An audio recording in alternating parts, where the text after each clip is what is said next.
po from NBI, isa-isa na pong inilipat, mga kababayan. Ayan, unahin natin si Cassandra Leong na nagpapaalog ng itlog ni Harry Roque.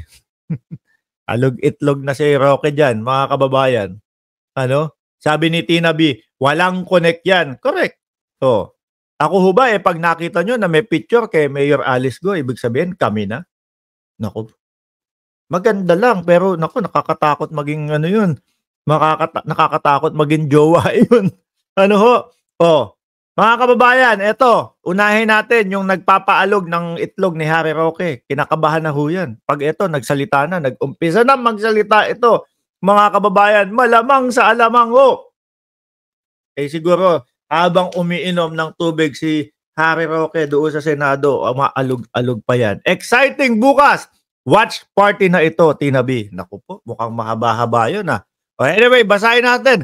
Cassandra Leong, transferred to house custody. O yan, dilipat na ha. Okay. So bukas na bukas din ho, malamang sa alamang mga bossing, magpapaliwanag na yan. Magsasalita na yan. Baka mahagip si Harry Roque.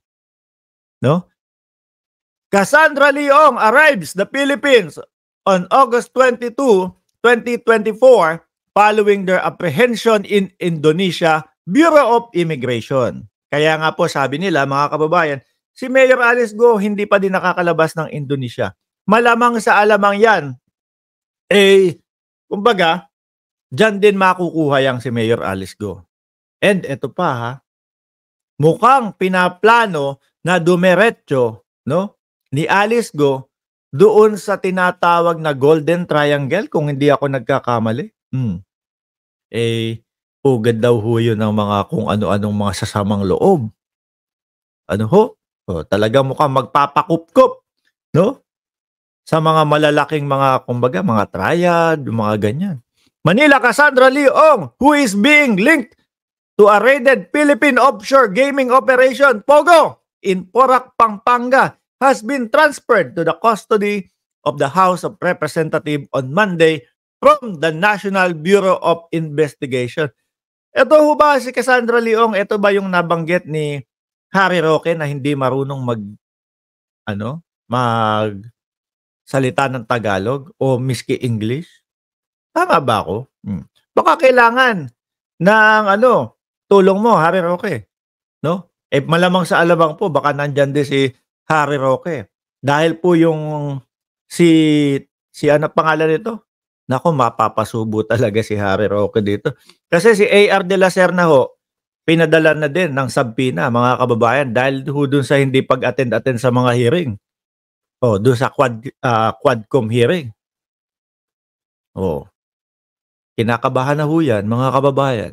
Tapos, yung kapatid naman ho ni Mayor Alice Go, hindi naman po sa Congress hindi naman po sa Congress inilagay. Dito naman po sa Senate naman po. Sheila Go now detained at Senate. Manila, Philippines. Sheila Go, dismissed Mamban Mayor Alice Go sister, is now under the custody of the Senate. Naku po. No? Sheila arrived within Senate premises at around 12 noon on Monday after being detained the National Bureau of Investigation. Sheila was with Cassandra Ong, magkasama when they were brought back to the Philippines on August 22 after their arrest. Mega Mall Batam Center. Yan. May Mega Mall din pala sa Batam. Hindi ko napuntahan yun Bali, Rio, Indonesia, August 20. Ngunit may narinig ako isa pong lawyer na wala daw pong wala daw hong connect si Alice Guo dito kay Cassandra Leong. Aba? Hindi ko na matandaan kung sino yung lawyer. Si Topacio din ba yun? walang connect no? Pero yung kapatid at yung si Cassandra Leong magkasama. Di ko lang sure kung si Topacio din yung nagsabi nun. Galing Sabi ni Rego Adventure, ipatawag dapat yung mga host ng SMNI. Mga nananawagan na ibang klase na dyan mga pumalit na po ata kay Renato Reyes itong mga ito, mga bossing. Mga pumalit na ho ata kay Renato Reyes. Anyway, Manonood ho tayo bukas, mga kababayan, ng hearing, no? Sa Kongreso, pag inusisa na po itong mga ito, si Cassandra Leong. Tingnan natin, pagmasdan natin ang muka ni Attorney Harry Roque kung paano mamutla, mga kababayan. Grabe itong nangyari sa bansa, nakakalungkot, sabi ni Jeffrey. Nung kay Digong, akala natin, ito na ang umpisa ng pababago, pero hindi, sabi ni Jeffrey. Nasaan na ang ICC? Sabi ni JMS Vlog, upang hulihin na ang mga Duterte. Kalma ka lang, sir, dadating din ho yan. Kibuloy muna ito. Si Kibuloy muna ang tawag dito. Si Kibuloy muna ang atupagin. Hanggat hindi nakukuha si Kibuloy, later na si Pangulong Duterte. Kasi September naman daw po yun. 'Di ba? Yung ICC. September daw ho yun. Mga kababayan. Harry Roque, nako, sisigaw na. Siguro si Harry Roque, sisigaw na naman ho ito, mga kababayan, doon sa EDSA, no? Sisigaw. Ano sasabihin? Ano daw yun? Ang paglalaban ng kadiliman at paglalaban ng kasamaan. Biruin nyo, kukunti na nga lang yan. Hindi mo pa mapagsabay-sabay. Kukunti na nga lang yung mga nahakot ninyo. Hindi nyo pa mapagsabay-sabay. Di ba? Paano kayo makakapagpabagsak ng presidente dyan? Malamang sa alamang ho, mga kababayan.